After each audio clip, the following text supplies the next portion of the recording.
L'encre indélébile qui sera utilisée lors du double scrutin du 13 avril 2024 est déjà dans la capitale togolaise. La structure en charge de l'organisation, la Commission électorale nationale indépendante, CENI, a réceptionné plus de centaines de flacons de l'encre indélébile. Après la convocation du corps électoral, la CENI accélère les choses de son côté en vue d'organiser une élection paisible et rassurante.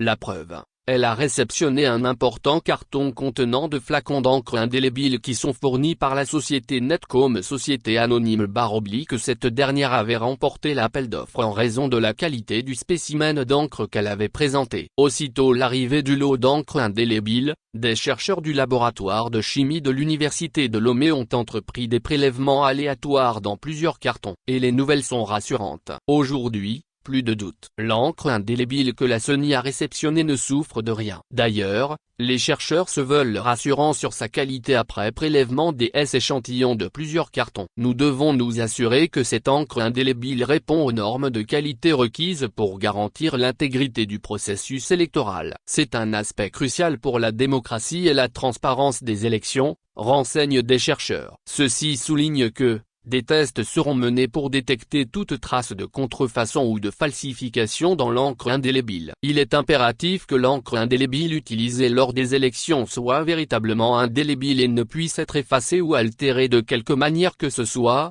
disent-ils.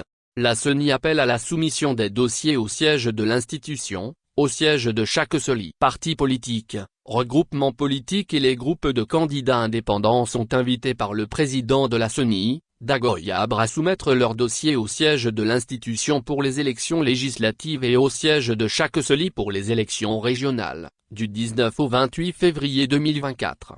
Pour être éligible, toute personne désireuse de participer comme candidat au double scrutin doit répondre aux critères suivants: être des Togolais de naissance, âgés d'au moins 25 ans à la date des élections, inscrits sur une liste électorale, capable de lire, écrire et s'exprimer dans la langue officielle, et ne pas être frappé d'inéligibilité ou d'incompatibilité.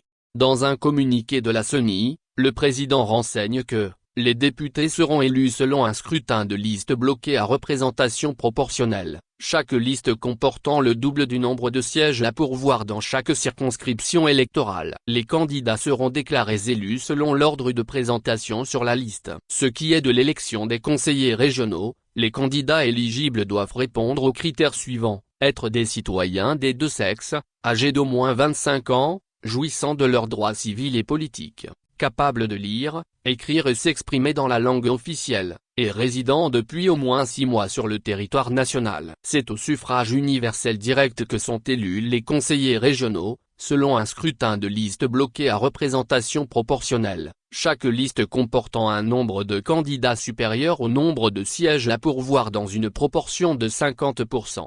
Pour le dépôt de sa candidature, le ou les postulants, doivent fournir une déclaration de candidature comprenant les noms, prénoms et sexe de chaque candidat de la liste, ainsi que les informations nécessaires à l'impression du bulletin de vote unique, le nom du parti politique ou du regroupement politique, le logo sur clé USB et sur support papier, et l'indication de la circonscription électorale. La déclaration de candidature doit être accompagnée de pièces telles qu'une copie légalisée du certificat de nationalité togolaise, un extrait de l'acte de naissance, un extrait du bulletin N-3 du casier judiciaire datant de moins de 3 mois, une photo d'identité, une déclaration de l'intéressé certifiant qu'il pose sa candidature et qu'il n'est pas dans une situation d'inéligibilité, et une déclaration indiquant que le parti qui investit le candidat est en règle vis-à-vis des dispositions de la charte des partis politiques, a précisé le président de la CENI. Par ailleurs, la Commission électorale nationale indépendante CENI informe également que les formulaires de déclaration et de transmission de candidature seront disponibles au secrétariat de la CENI et au siège de chaque CELI, tous les jours ouvrables, de 07h00 à 12h00 et de 14h30 à 17h30 à partir du 13 février prochain. Tout dossier incomplet, fait savoir le président de la CENI, sera rejeté.